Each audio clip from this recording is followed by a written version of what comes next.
کجا میخوای بری؟ رد نکن وایسا. نگاه 500 600 میلیون 1 میلیارد دادی ماشین صفر گرفتی. یه 5 دقیقه هم وقت دار. نمیدونم ویدیو چقدر بشه ولی چند دقیقه وقت تو بده من بگم ماشین صفر گرفتی چی کنی. ببین کی ببینم کجا گذاشتی. کجا ببینم اینجا نذاشتی؟ آره اینجا داره. خب نکته اول میری از نمایندگی تحویل بگیری ماشینو. اول با کارشناس هماهنگ کن، با یه کارشناس بود دیگه 500 دیگه همه پول ماشین دادی، حالا 200 تومن هم پول کارشناس بده که مطمئن بشی از بدنه ماشین. چون معمولا ماشین از زیر بوته در نمیاد که از تو نمایشگاه در نمیاد، زیر زمین در نمیارن که.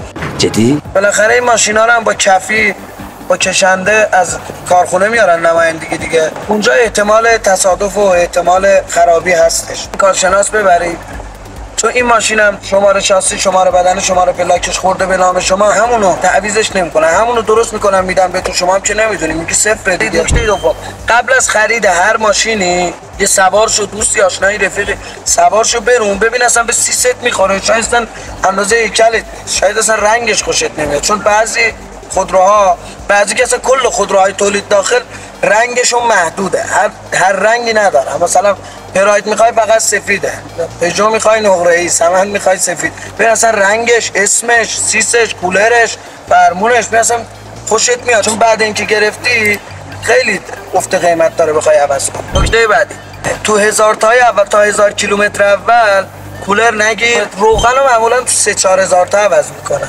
ولی تو سر 1000 تا عوض کن روغنو. چون ماشین تازه مونتاژ شده این پلیسه های پیچ و رینگ و کلا قطعات موتور تو روغنه، عوضش کنی خیلی بهتره. سر 1000 تا روغن تو 3-4 تا باک اول تو بنزین اکتان بریز، انجکتور رو بشوره، پالیسه های اون رو بشوره. تو 20,000 تای اول اصلا یعنی کلا ماشین رو تو جای خاکی و ناهموار ننداز. سعی کن اگه هم انداختی آروم برو. دیگه نمد کاپوت بعضی خودروها ندارن، نمد بنداز، کفی بنداز، خیلی تاثیر داره. آبی، چای، آشغال چیزی میریزی ماشین رو کثیف پوسیده نکنه. فرمون رو تمام نگیر، کلا تا یه نیم دور نگه دار. تمام گرفتنی نگاه لرزه میندازه، لگد میزنه. تمام نگیر. ترمز دستی رو تا آخر نکش. دور موتور رو پایین 2.5-3 نیا. مرده نرو ماشین رو. بعد از آببندی در زیادم جنگی نرو ماشین رو. اگه ویدیو سازنده بود حمایت کنید.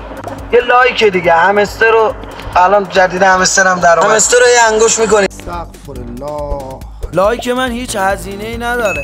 تازه من یه چی یاد میدم. همستر چی میکنه غیر اینکه نت تو بخوره و بری فیلتر شکم بگیری. آها یه نکته آخر.